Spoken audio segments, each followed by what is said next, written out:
Hola, ¿cómo están? Bienvenidos a la segunda clase de la asignatura Psicología. Espero que hayan podido ver la clase anterior y que obviamente ustedes recuerden y sepan que en caso de tener alguna duda, alguna consulta, algo que necesiten, algún tipo de asesoramiento o de apoyo, saben que lo pueden solicitar a través de la plataforma. Desde ya, en cualquier momento que ustedes tengan para ver esta clase, si algo no quedó del todo claro, me lo avisan y lo estoy respondiendo, ¿sí?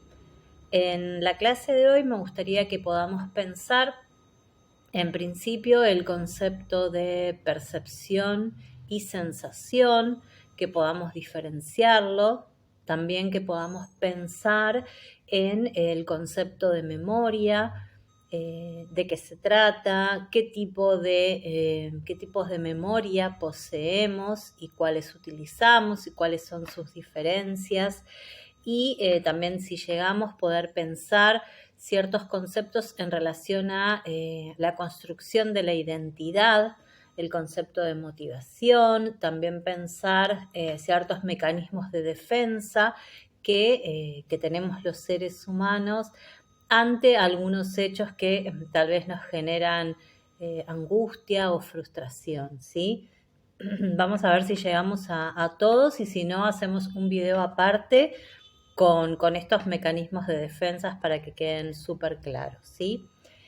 Bueno, en principio me gustaría comenzar con el concepto de memoria, que sabemos que es esta capacidad psíquica superior que tiene que ver justamente con la posibilidad de almacenar información y de poder recuperarla, ¿no? Que nuestra mente tiene esa capacidad de poder ordenar toda esa información que percibimos de manera desordenada y de esa manera poder acumularla en determinados tipos de memoria, ¿no? Que ahora vamos a ver, ¿sí? Bueno, vamos a presentar hoy un modelo que se llama modelo multialmacén, que surge a partir de la psicología en los años 60, que lo que intenta justamente es dar cuenta de cómo se produce este proceso en nuestra mente, ¿no? Obviamente la psicología, lo vimos en la clase anterior, lo que busca es dar cuenta del comportamiento de los seres humanos, ¿no? Entonces acá lo que busca son ciertas explicaciones de por qué recordamos algunas cosas y otras no, por qué muchas de las cosas que percibimos necesariamente se olvidan, ¿sí? No se registran. Y eso tiene que ver, obviamente, porque necesitamos liberar nuestra mente de un montón de estímulos que recibimos constantemente, ¿no?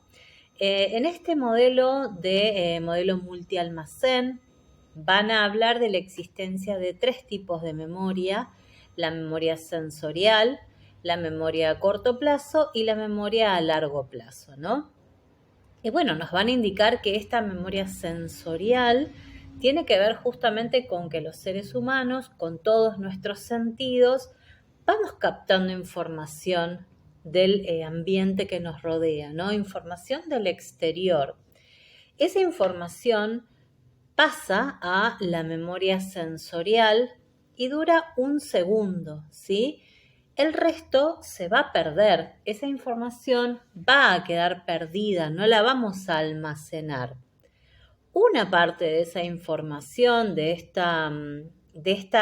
estos datos que recibimos del exterior, van a pasar a la memoria a corto plazo, donde van a permanecer por unos pocos segundos, 20, 30 segundos, y de esa información que pasó de la memoria sensorial a la memoria a corto plazo, una parte se va a perder y el resto va a pasar a la memoria a largo plazo.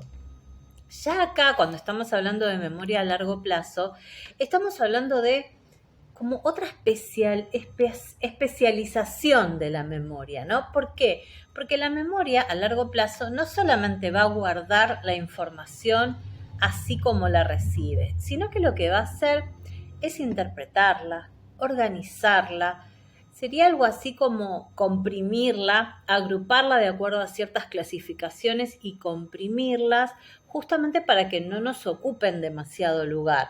Y al clasificarla, cuando nosotros necesitamos ir a nuestra memoria y recordar, recuperar algo, podemos hacerlo, por supuesto, con un trabajo, ¿no? No es algo que se realice sencillamente, sino que necesitamos poner cierto empeño, realizar cierto trabajo psíquico para recuperar esa información, ¿sí? Cuando hablamos de esta memoria a corto plazo, estamos hablando de una memoria limitada. No podemos recordar todo lo que percibimos, ¿no? Imagínense, ustedes salen a la calle, se dirigen a un lugar que no conocen y todos los estímulos están siendo percibidos, ¿no? Los visuales, los auditivos, los olfativos, los táctiles, todo está en función de ser percibido por nuestra mente, por nuestra memoria. Por supuesto que no podemos recordar cada árbol que vemos, cada hoja que vemos, cada persona que nos cruzamos en la calle. Sí, alguna información que nos sea relevante la vamos a recordar por unos cuantos segundos y aquella información que realmente necesitemos recordar, sí la vamos a recordar por mayor tiempo en nuestra memoria a largo plazo, ¿sí? Ustedes piensen que esta memoria a largo plazo es ilimitada y en cambio la memoria a corto plazo es limitada, ¿no? Se habla de que cerca de unos 7 ítems se pueden recordar al mismo tiempo en un breve lapso, ¿no? Es decir, que no podemos todo el tiempo estar guardando en esta memoria la información, ¿sí? Tenemos que ir como liberando esa memoria a corto plazo, ¿sí? Bien. Algo importante en esta distinción cuando hablamos de memoria sensorial, ¿no? Sensorial viene de sensación, ¿no? De lo que recibimos con nuestros sentidos. Y acá es importante pensar que no es lo mismo percepción que sensación, ¿no? Fíjense que cuando yo tengo una sensación, cuando recibo una sensación en mis sentidos, lo que recibo es como un estímulo, si se quiere, fisiológico, que me muestra la cosa tal cual es. No hay una interpretación de eso que nos rodea, ¿no? La sensación es simplemente como una especie de estímulo que recibimos así como es, sin ningún tipo de filtro, podríamos decir, ¿no?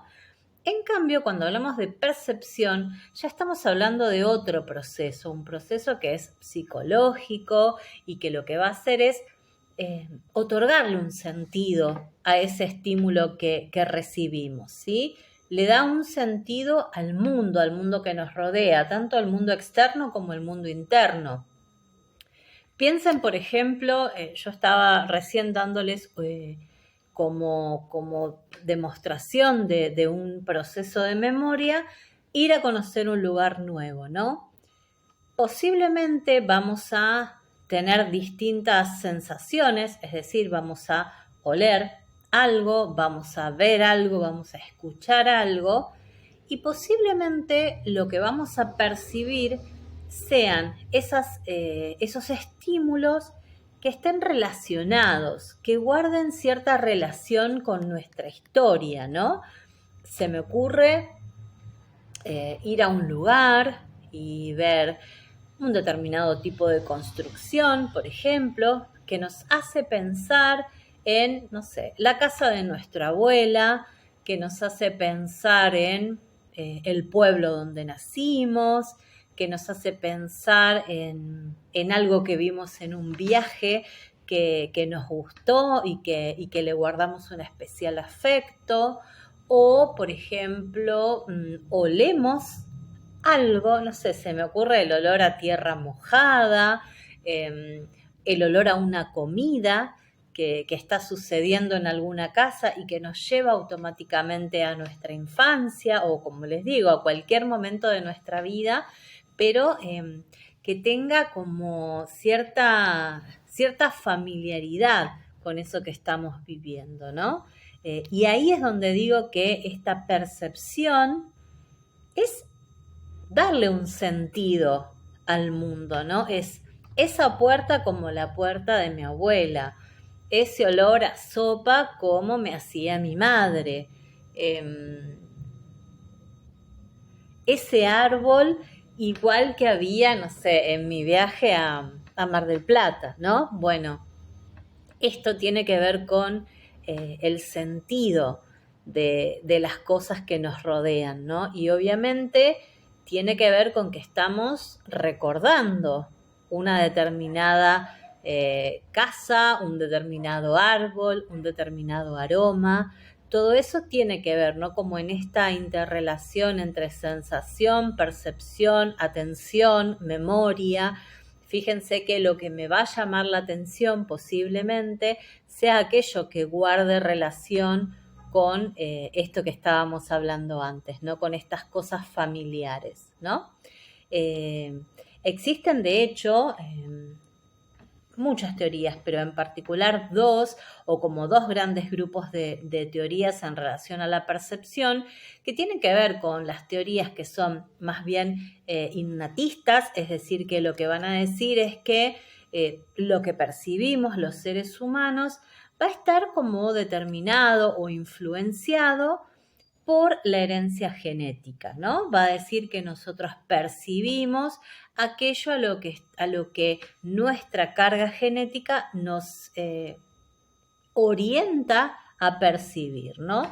Por ejemplo, va a decir que hay determinados estudios donde se comprobó que los bebés recién nacidos pueden distinguir una voz conocida, alguien que les habló en la panza, en el vientre materno, de un ruido, ¿no? Bueno, eso tiene que ver con el considerar una teoría innatista. En cambio, hay teorías que son empiristas y que van a decir que esa percepción, es decir, la percepción de las personas va a depender de nuestra experiencia, de cuán familiar sea eso que percibimos en el medio con lo que estamos viviendo, ¿no? Podría ser, si yo escucho una música o escucho algo, lo puedo identificar como ruido o lo puedo identificar como música, ¿no? Pienso en algunas bandas de death metal o de música como muy extrema, donde si no prestamos atención y si no estamos familiarizados, lo único que escuchamos es como gritos, ruidos, y en realidad detrás de eso hay notas musicales, hay armonías, que quizás como no estamos familiarizados con ellas, no las podemos percibir, ¿no? Así que bueno, este es una de las dos teorías. Si lo pensamos incluso, podríamos decir que ese bebé recién nacido reconoce la voz de la madre porque la escuchó y en un punto se volvió familiar también. Así que tal vez sea una mezcla entre ambas teorías la manera en la que podemos percibir, ¿no? Y bueno, hablando un poco de estas percepciones y de aquellas experiencias que nosotros vivimos, sabemos que esas experiencias que tenemos desde nuestro nacimiento siempre van a estar determinadas, ¿no? Van a estar determinando nuestra conducta futura, ¿no? Pienso, por ejemplo, en el concepto de motivación, que obviamente en ocasiones se asocia con el concepto de voluntad, ¿no? Como el querer es poder, ¿no? Ciertas frases que oímos a lo largo de nuestra vida y que tienen que ver justamente con que la voluntad parece que es asociada a esta motivación, ¿no? Uno debería poder hacer las cosas simplemente porque quiere o porque no quiere. Y la realidad es que hay un montón de factores que van a influir en el concepto de motivación, ¿no? No solo la voluntad, sino que hay muchos factores que van a estar determinando la motivación de una persona, porque justamente la identidad de una persona se va a ir construyendo en esta síntesis de identificaciones en estos primeros años. No sé si recuerdan de la clase anterior que vimos el desarrollo evolutivo de los niños en esta sexualidad infantil que abordábamos, y fíjense que tenían mucha injerencia qué hacía la madre, qué hacía el padre, cómo se relacionaba con ese niño que está en construcción de su identidad. Y por eso justamente es que pensamos esta construcción psíquica de la identidad como también un proceso de cruce entre esto que es individual con lo que es grupal o social, si se quiere, ¿no? Como un cruce entre la historia personal, nuestra historia, los sucesos que ocurren en nuestra vida y los sucesos que ocurren en ese tiempo, las concepciones que se tengan en ese tiempo, las ideas que se piensan sobre las cosas en ese tiempo. Así que a partir de estas identificaciones el sujeto va a ir logrando formar su identidad. En la niñez y a lo largo de su vida, de su adolescencia, se habla de que aproximadamente a los 25 años es que se forma realmente esta personalidad o esta identidad, ¿no? Así que fíjense que son muchos años de construcción. Y con esto quería cerrar, yo creo que tenemos unos minutitos más. Espero que no se hayan cansado, con el concepto de defensas, ¿no? Mecanismos de defensa que tiene nuestro yo. Acuérdense que el yo era justamente el que nos da historicidad, unicidad, es decir, yo soy Patricia, yo soy quien soy, ¿no? Y obviamente soy quien soy con mi historia de vida, con las identificaciones que logré, con las frustraciones, con las ganancias, con las angustias. Y a partir de esto, de este surgimiento de la angustia, o incluso para evitar el surgimiento de la angustia, es que nuestro yo, que es una instancia psíquica de nuestro aparato psíquico, va a generar determinados mecanismos de defensa, ¿no? Van a evitar la angustia, van a evitar la ansiedad, y realmente es una manera que encuentra nuestro yo de protegernos de cosas de las que no queremos saber, cosas que no queremos asumir, cosas que no queremos enterarnos. Por supuesto que son procesos necesarios, pero bueno, hay ciertos momentos en donde debemos estar conscientes de esas defensas que imposta nuestro yo, justamente para poder trabajarlas y para poder elaborarlas, ¿no? Una de estas defensas, son varias, la idea es que podamos pensar algún ejemplo, así se hace más simple de poder entender de qué se trata, pero cuando hablamos de represión, estamos pensando en una manera que tiene el yo de defenderse, llevando esos impulsos no deseados a un lugar del cual no vamos a tener acceso, ¿no? De hecho, la represión es sacar de la conciencia, ¿no? Es parte inconsciente de nuestro yo, toma esas represiones de las cuales no queremos enterarnos porque nos generan displacer, nos generan malestar, y las llevan a un lugar del cual yo ya no me entero que están. Ni siquiera se trata de no recordarlas, sino de siquiera saber que están ahí. Esa es la represión, ¿no? Podemos reprimir, por ejemplo, un evento traumático de nuestra infancia y, y al parecer olvidarlo, no saber que eso está ahí, pero la realidad es que está y el costo psíquico de mantenerlo reprimido es realmente muy alto, ¿no? Por eso es que digo que a veces es importante dar cuenta de aquellos mecanismos de defensa que estamos implementando, ¿no? Otra forma bastante utilizada por ciertas conductas adictivas, por ejemplo, tiene que ver con la negación y es como un mecanismo completamente simple, ¿no? Es negar esa situación, ese impulso no deseado, esa condición que existe, ¿no?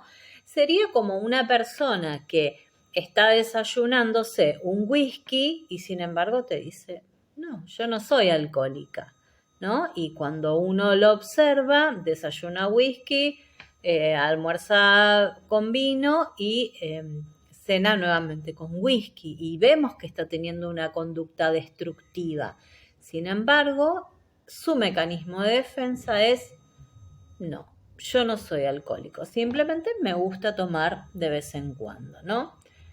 Otra forma de defensa es la proyección, que este es un mecanismo también bastante simple donde atribuimos al otro estos impulsos o estos deseos que no aceptamos en nosotros, ¿no? Entonces, cuando pensamos que una persona es hostil o le atribuimos hostilidad hacia nosotros mismos, es en realidad porque nosotros la sentimos hacia la otra persona, ¿no? Esto, por supuesto, explicado de una manera bastante rápida. Y por supuesto que cada uno va a poder emplear este mecanismo de proyección de diferente manera. Pero tiene que ver con eso. Le atribuyo al otro características que son propias mías y de las cuales yo no quiero saber. Yo no me hago cargo de eso. Yo no soy agresiva. El agresivo es el otro, ¿no? Esto de cuando señalamos con un dedo hay 4 que nos están señalando a nosotros, tiene que ver con esto, ¿no? Con poder reconocer cuando algo que vemos en el otro en realidad nos es propio, ¿sí? Luego tenemos un concepto también bastante común que es la racionalización. Es como pensar en darle una explicación lógica a esta realidad, a esta situación que no podemos aceptar en nosotros mismos. No sé, se me ocurre pensar en tener un error en un examen porque no estudiamos mucho y en realidad pensar que el que se equivocó al corregirnos fue el profesor o no sé, si tenemos, no sé, de golpe nuestro hijo de 6, 7 años comienza a hacerse pis a la noche, deja de retener la orina, bueno, y nuestro razonamiento es, está tomando mucha agua de noche. Y la realidad es que estamos tratando de tapar o de defendernos de otro problema, ¿no? La siguiente formación, bueno, 2 más nos quedan. La siguiente defensa sería la formación reactiva, que tiene que ver con una forma de protegerse contra ese impulso que nosotros no aceptamos haciendo exactamente lo opuesto, ¿no? Entonces, por ejemplo, si hay alguien al cual no queremos, estamos completamente celosas, estamos completamente odiados con esa persona, lo que hacemos es demostrarle un excesivo cariño, ¿no? No sé, la pareja de una expareja nuestra. Le demostramos excesiva buena onda, excesivo cariño, justamente porque nos estamos protegiendo de ese sentimiento que nos está apareciendo al ver esa situación, ¿no? Y luego tenemos la regresión, que es un mecanismo, nosotros un poco hablamos la clase pasada en este desarrollo psicosexual de las etapas oral, anal y fálica, y tiene que ver justamente con una manera de afrontar esa amenaza, esa angustia, eso que nos desagrada, regresando a esas etapas de desarrollo, de nuestro desarrollo psicosexual infantil, ¿no? Piénsenlo, por ejemplo, regresar a la etapa oral, esa etapa donde tomábamos la teta, donde necesitábamos conocer el mundo a través de nuestra boca, y lo transformamos en un fumador excesivo, ¿no? O en un bebedor excesivo. Estamos hablando justamente de una regresión a una etapa antigua, ¿no? Y pienso ahora en un mecanismo de defensa más, que es la sublimación, que tiene que ver con estas transformaciones artísticas, ¿no? Es decir, transformar aquello que no queremos en nuestra conciencia, transformar aquel comportamiento que no es aceptado socialmente, porque tiene que ver con todo eso que hablamos la semana pasada de nuestro desarrollo psicosexual, transformarlo en un comportamiento aceptable, como puede ser, por ejemplo, la pintura, puede ser también la religión, ¿no? Esas personas que se refugian mucho en la televisión, en la ciencia, en la lectura, ¿no? Comportamientos que son absolutamente aceptables por la sociedad, que en realidad lo que están haciendo es evitar encontrarse con esa situación angustiante, ¿sí?